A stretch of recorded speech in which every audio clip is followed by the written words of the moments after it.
It turns out that Donald Trump might have screwed himself over when it comes to this classified documents scandal in more ways than one. I mean, the first one is pretty obvious. Don't steal documents, you crazy, crazy man. And when they ask for you to give them back, just give them back. But beyond that, he might have screwed himself over in other ways too. See, he had someone who tried to help him out, a lawyer, Christopher Kise, who I believe he paid in advance. Smart of Christopher Kise to ask for that. It implies that he's probably one of the smarter lawyers on Trump's team. Anyway, at one point, this is back before the arraignment, this is back before the special counsel, he came to Trump and his plan was he wanted to quietly approach the DOJ to see if he could negotiate a settlement that would preclude charges. His idea was that Merrick Garland and the DOJ under Biden and Biden himself, they're gun shy. They don't actually want to arrest another politician from the opposite side. So he could take the temperature down by promising a professional approach and the return of all documents. And in return, Donald Trump does not have to spend the rest of his life in jail. It seems like a pretty good plan, but to Donald Trump, no, because that would require him to not fight and to give up documents that he is sure are his. And so he wouldn't accept it. He said no. Some of his other cronies around him in his inner circle told him, yeah, you're right, you should fight instead, don't give in. And a couple months later, you have the special counsel, and fast forward to today, he's facing these charges, and it's a pretty significant thing. Now, interviews with 7 different Trump advisors say that he misled his advisors as well, telling them that the boxes that remained after he'd given some back to the National Archives contained only newspaper clippings and clothes. He just straight up lied to the people he pays to keep him out of trouble. He repeatedly refused to give the documents back, obviously, even when some of his longest serving advisors warned of peril and flew down to Florida to beg him to return them. Eventually, he returned 15 boxes early last year. He still had 64 more to go, but he told his advisors, no, I gave them all back, put out a statement. I already complied. Just dooming them to potential legal trouble, dooming his lawyers too, who he also lied to. By the way, John Kelly, who spent quite a bit of time working, in the close vicinity of Donald Trump, says he's incapable of admitting wrongdoing. He wanted to keep it, and he says, "You're not going to tell me what to do. I'm the smartest guy in the room," which seems insane. It seems impossible. But Donald Trump chooses who's in the room with him, so there is still a possibility that he's the smartest guy there. But anyway, it gets even worse, but there were people on the inside that were trying to get him to avoid this whole thing, just focus on the reelection bid, but he didn't want to do it. He wanted the documents more. Farron, what do you think of this? I think it's the weirdest development so far that we have seen in this already very weird story, because Trump paid Kise $3 million. Like Kise has $3 million from Donald Trump paid up front, and he's like, hey, listen, you paid me millions of dollars for my legal expertise. Here is my legal expertise. And then Trump says, that's great, but no, I'm gonna go listen to the idiot over here that didn't go to law school, that I didn't pay $3 million to, because he just seems a lot cooler than you. He's also the same guy that also told me to just say that the 2020 election was rigged, and that worked out super well. Farron, so I'm totally taking his advice here too. You want to explain who that is that you're talking about? Yeah, that is of course Tom Fitton, the guy running Judicial Watch, who again, no legal training. He's got a degree in English instead of, going to law school, where you would want somebody to run a group like Judicial Watch, should come from, but he didn't, whatever. And that's who Trump listened to. He's got his lawyers, and he did have some competent ones. I think Kise is a competent one.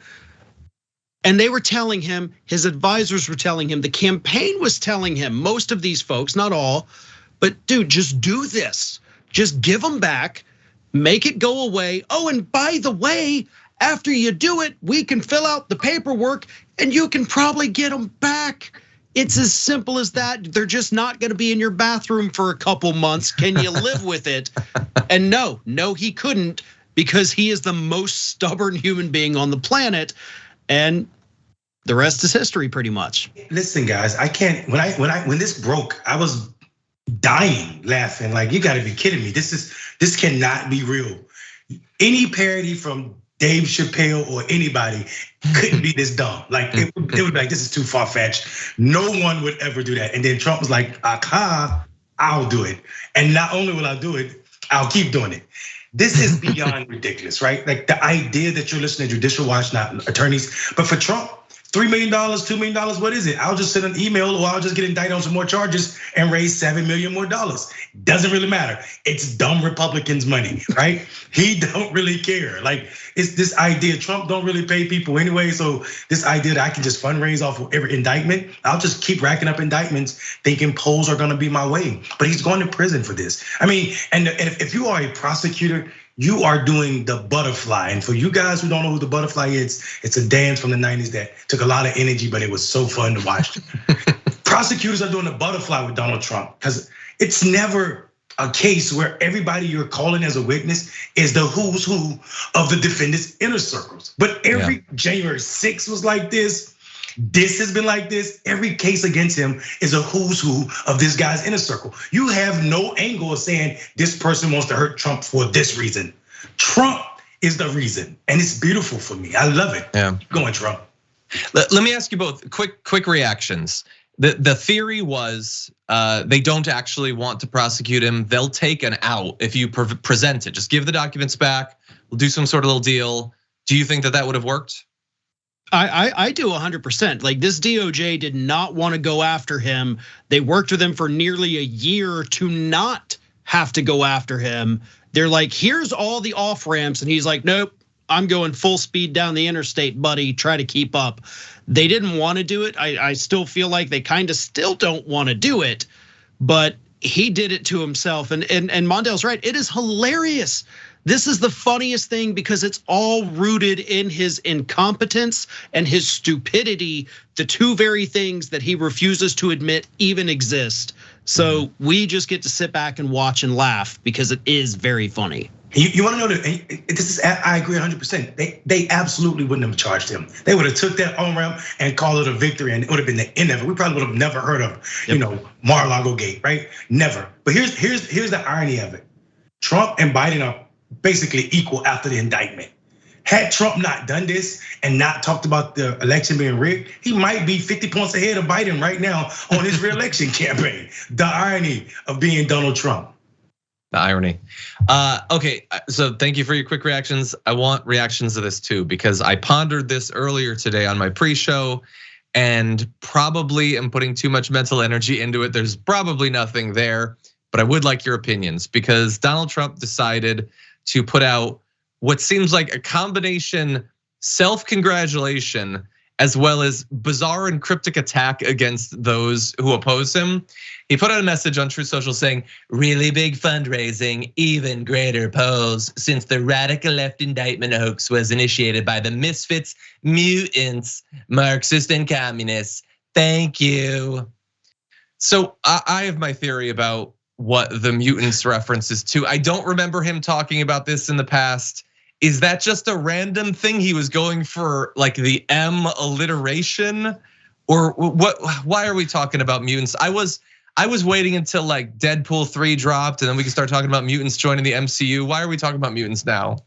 That's actually a really good subtitle for Deadpool 3. Deadpool 3: Misfits, Mutants, Marxists, and Communists. I think they should totally get on that. But it is just I don't even know.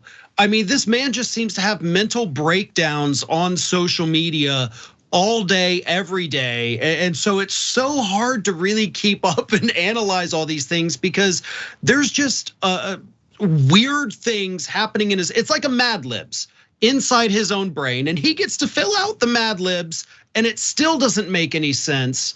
So we're just watching in real time as his brain crumbles into dust. And I don't even know what else to say about it.